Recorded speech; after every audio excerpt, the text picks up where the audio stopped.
कळकळतेनं मागणी आपल्या वस्तीवरती मी आल्यानंतर ना आपण मला विनंती केली होती की साहेब आमची अवस्था फार बिकट आहे आणि आम्हाला हा रस्ता कसल्याही परिस्थितीत करून द्या। त्यावेळेला मी आपल्याला शब्द दिला होता की पुढच्या वेळेला ज्यावेळेला मी येईल त्यावेळेला रस्त्याचं भूमिपूजन केल्याशिवाय राहणार नाही।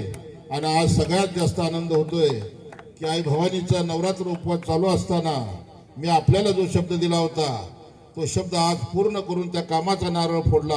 या सगळ्याच गोष्टीचं समाधान आज मला आहे।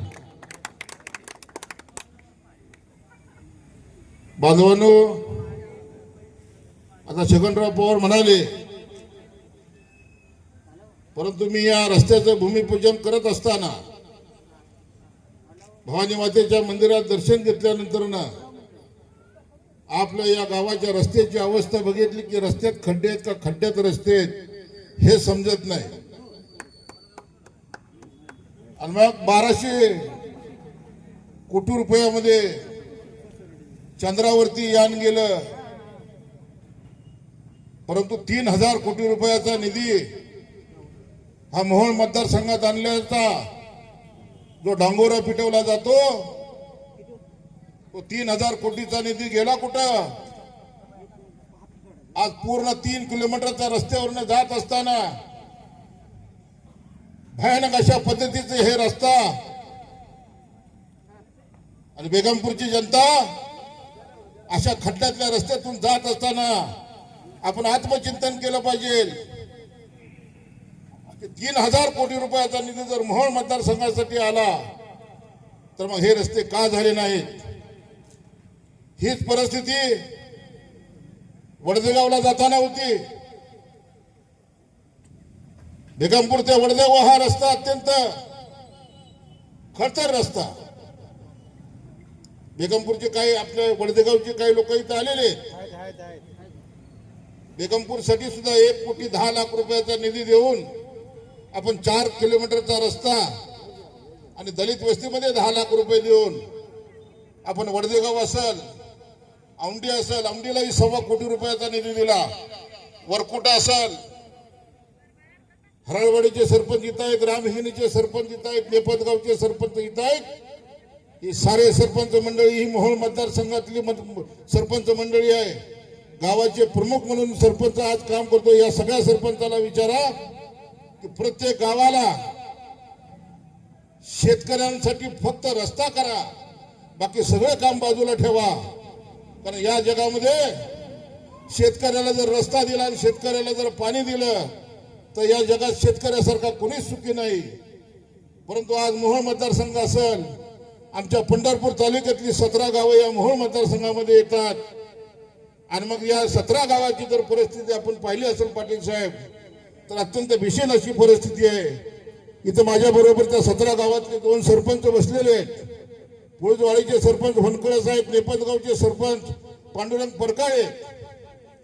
आणि मग या सरपंचांना विचारा की ह्या गावामध्ये आपल्या 17 गावामध्ये काय परिस्थिती आहे। जी परिस्थिती मोहोळची आहे तीच परिस्थिती त्या 17 गावाची आणि तीच परिस्थिती त्या उत्तर सोलापूर मधल्या 24 गावाची। म्हणून बांधवांनो, आज शेतकऱ्याची भयानक अशी परिस्थिती आहे। तो शेतामध्ये पाऊस जर पडला तर गुडघ्या इतक्या चिखलातनं शेतकऱ्याला गावामध्ये यावं लागतं।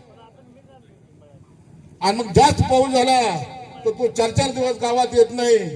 मग त्याच्या शेतामधला माल असेल, त्याच्या शेतातलं दूध दुपलं असेल, तो गावात आला तर मग तो मार्केटमध्ये तालुक्यात जाईल, पण तो गावातच नाही आला तर तालुक्यात कसं जाईल? आणि म्हणून मग गेल्या 3 वर्षामध्ये सर्वप्रथम मी कधी डांबरी रस्त्याची मागणी केली नाही। मी जे रस्ते मागितले ते शासन दरबारी फक्त शेतकऱ्याच्या बांधावरती शेतकरी पोचला पाहिजे आणि त्याच्या शेतातून तो त्या गावामध्ये आला पाहिजे।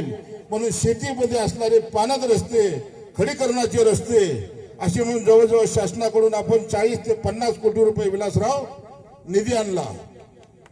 परंतु जिथे शासन कमी पडत होतं त्यावेळेला मी एक सर्वसामान्य नागरिक, परंतु सरकार दरबारी असणारं माझं वजन मी माझ्यासाठी वापरलं नाही, परंतु या मोहोळ मतदारसंघामधल्या या शेतकऱ्यांच्या जीवनामध्ये जर रस्ता दिला, पाणी दिलं तर हा शेतकरी समृद्ध झाल्याशिवाय राहणार नाही.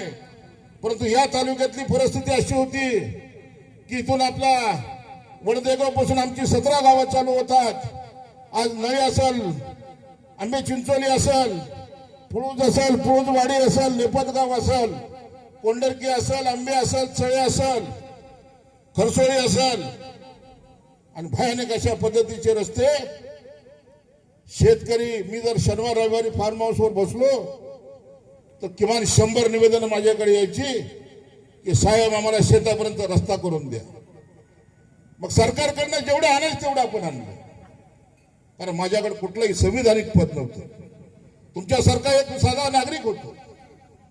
परंतु सरकारमध्ये असणारे माझे सहकारी आमदार, सहकारी मंत्री, गेल्या 30-35 वर्षाच्या कालखंडामध्ये असणारा माझा दोस्तानाचा आपला उपयोग करून या मोहोळ मतदारसंघामध्ये आपण जास्तीत जास्त निधी आणण्याचं काम केलं. बांधवांनो, आज तुम्ही पंढरपूरच्या 17 गावामध्ये कुठेही बेगमपूरच्या माणसांना आल्यानंतर तुमच्या लक्षात येईल, कोंडरकी असेल, नेपतगाव असेल, आंबे चिंचोली असेल, पुळूज असेल, पुळूजवाडी असेल, आंबे असेल, चळे असेल, सरकोली असेल, खरसोळी असेल, तारापूर असेल. आणि मग या भागामध्ये मागेल त्याला रस्ता शेतकऱ्याचं निवेदन आल्यानंतर ताबडतोब त्याच्या बांधापर्यंत रस्ता करण्याचं काम या राजू खरेनं खर्चातून केलं. आणि मग आमच्यावर आरोप काय केले जातात की 4 टिपर जर रस्त्यावर टाकले तर आमदार होतो का? अहो, जर तुम्ही कामं केली असती तर आम्हाला हे काम करायची गरज पडली नसती. गेले 30 वर्ष सत्ता तुमच्या घरामध्ये, तुम्ही स्वतः आमदार होता. 2009 ला गेटकेन उमेदवार लादले गेले, 2014 ला गेटकेन उमेदवार लादले गेले, 2019 ला गेटकेन उमेदवार लादले गेले. ज्या उमेदवाराला कुठल्याही पद्धतीची या मोहोळ मतदारसंघाची माहिती नाही, पंढरपूरच्या 17 गावाची माहिती नाही, उत्तर सोलापूरच्या 24 गावाची माहिती नाही, अशी माणसं मुंबई पुण्यावरनं इंदापूरवरनं आणून तुम्ही आमच्या माती बसवली. आणि या आमदारांनी फक्त फ्लॅक्स लावण्याचं काम केलं. आणि मग आज तुम्ही आमच्यावरती आरोप करताय की 4 पाट्या जर 4 टिपर टाकले म्हणजे काही आमदार होतो का? पाटील साहेब, आम्हाला लाज वाटते. कारण या माजी आमदारांना जे शेतकऱ्यांच्या बद्दल जे उद्गार वापरले की 4 टिपर टाकले तर कुठे आमदार होतो का? आमचा काय गुन्हा की शेतकरी आमच्याकडे आला? माझ्याकडे तुम्ही या, त्यांची 2 माणसं घेऊन या, बेगमपूरची 2 माणसं घेऊन या. किमान 1000 निवेदन माझ्याकडे शेतकऱ्यांची आली असतील आणि एकेका निवेदनावर 200, 300 शेतकऱ्यांच्या सह्याचे निवेदन आहेत की साहेब आम्हाला रस्ता द्या. मग तुमचा जर गडी, तुमचा जर कारभारी काम करणारा असला असता तर शेतकरी वर्ग माझ्याकडे आला नसता. तुम्ही काम केलं नाही म्हणून शेतकरी माझ्याकडे आला. आणि माझ्याकडे आल्यानंतर मी एक भूमिका घेतली की माझ्याकडे आलेला शेतकरी खाली हात जाता कामा नये. आरोग्य असेल, शिक्षण असेल. आजच आम्ही तारापूरमध्ये एक शाळा आहे मनोहर सपाटेंची, तिथे शिकणारी आमची 700-800 मुलं आहेत. ती गोरगरीब आमच्या 2 एकर, 3 एकर, 1 एकर, 1.5 एकर शेतकऱ्याची मुलं आहेत. आणि मग ती मुलं शाळेत खाली बसायची. त्या शाळेने मागणी आमच्याकडे केली, 200 बेंचेस आम्हाला उपलब्ध करून द्या. पाटील साहेब, आम्हाला 4 महिन्यापूर्वी अर्ज आला. आज आम्ही 200 बेंचेस तिथे दिले. आणि त्या बेंचवर बसणारी जी मुलं आहेत ती तुम्हा आम्हा सर्व घरातली शेतकऱ्याची, कामगाराची, दीनदलितांची, आदिवासींची ही पोरं त्या शाळेमध्ये बसणार आहेत. कारण पैसेवाली मुलं पुण्या मुंबईला शिकायला जातात आणि गाव खेड्यामधल्या शाळेमध्ये गरीबातला गरीब असणारा शेतकरी, माझा बांधव, माझा कामगार, रिक्षावाला, टांगेवाला, केळी विकणारा, सर्वसामान्य दुकानदार याची मुलं त्या शाळेमध्ये शिकतात. आणि मग आम्ही 6 महिन्यापूर्वी तारापूरला आम्ही 100 बेंचेस दिले. आज आम्ही पुन्हा तिथे एकदा 200 बेंचेस दिले. पेनूरला जी शाळा आहे मानाजी बापू मानेंची, त्याही शाळेला आम्ही 21 लाख रुपयाचा CSR फंड उपलब्ध करून दिला. कारण त्यांनी आमदारकडे 5 लाख रुपये मागितले होते. शाळेची दैनंदिन अवस्था झालेली होती. ज्या माणसानं 50 वर्ष पवार साहेबांबरोबर काम केलं, त्यांच्या विचाराचा आमदार निवडून दिला, त्याची शाळा पडली पाहिजे.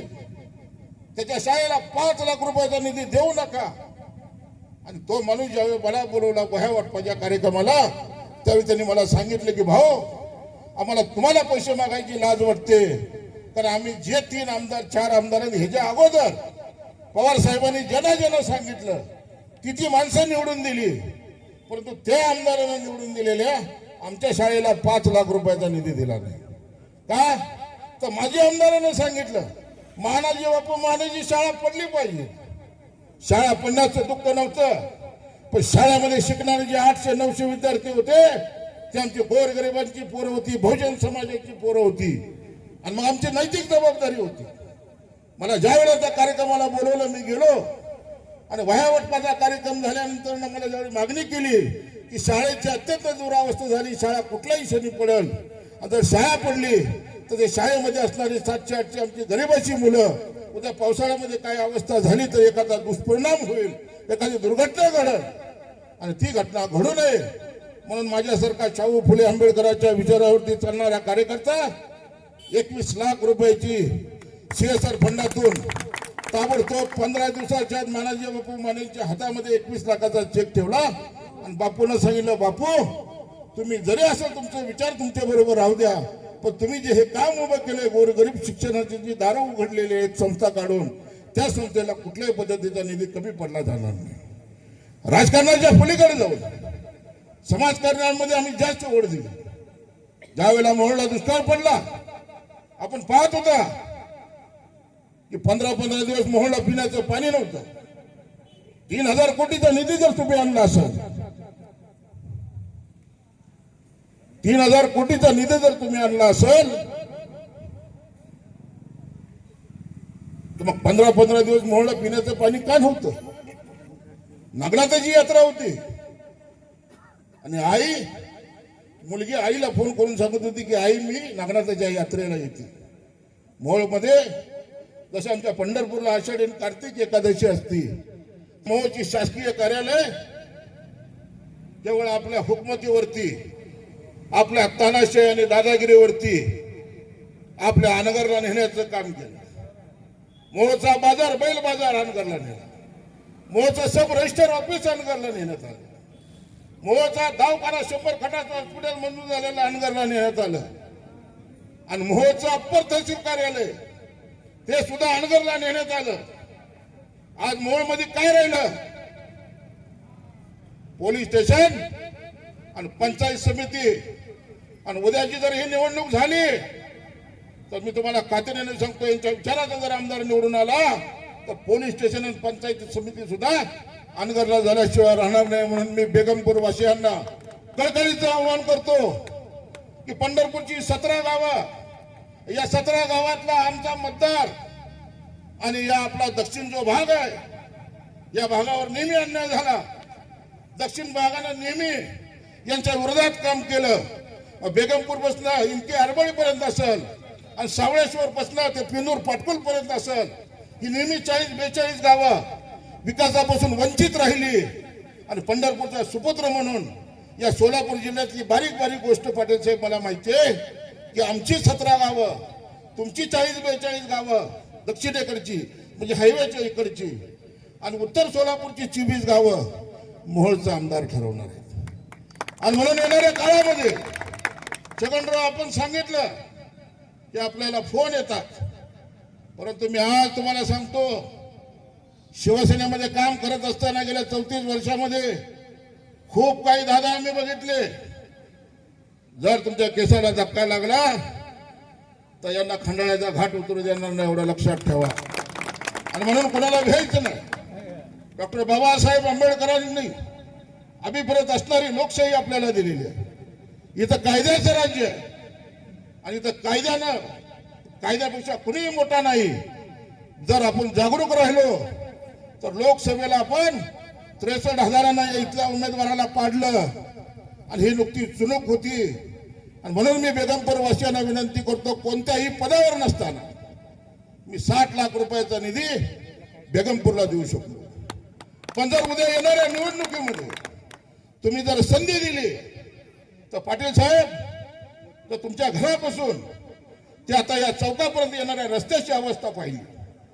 काय आम्ही पाप केलं? अनगर भागामध्ये गेले तर सारे डांबरी रस्ते, यांच्या वाड्या वस्त्यावरची डांबरी रस्ते, यांच्या पाक शेताच्या विहिरीपर्यंत डांबरी रस्ते.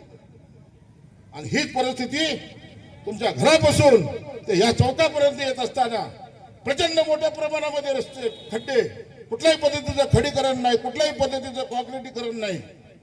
आणि मग विकासाची व्याख्या काय आहे? विकास कशाला म्हणतात हे आपण यांच्याकडनं शिकायचं आहे का? आणि म्हणून येत्या निवडणुकीमध्ये आमच्या पंढरपूरची 17 गावं यापर्यंत क्रांती केल्याशिवाय राहणार नाही. परंतु 17 गावाला साथ देण्यासाठी हा जो आपला दक्षिण पट्टा आहे, हे हमेशा या दक्षिण पट्ट्यानं यांच्या विरोधात, तानाशाहीच्या विरोधात काम केलं. आणि हा दक्षिण पट्टा यावेळेला जर हातात हात देऊन आमच्या बरोबर काम केलं तर आमची 17 गावं, तुमची 40 गावं, उत्तरची 24 गावं मोहचा कारभारी लाखानं पाडल्याशिवाय राहणार नाही. आणि म्हणून मी आपल्याला विनंती करतो की कुठल्याही परिस्थितीमध्ये येत्या निवडणुकीमध्ये या बेगमपूर मधल्या सर्व नागरिकांना मी विनंती करतो की एकदा गावातनं फिरून बघा आपल्या रस्त्याची अवस्था काय, आपल्या शेतकऱ्याकडे जाणाऱ्या सिटी रस्त्याची अवस्था काय. मग ही जी वेळ आपल्यावर आली तर आपल्याला आता कारभारी बदलावा लागेल. आम्ही पदावर नसताना 60 लाख रुपयाचा निधी देऊ शकतो.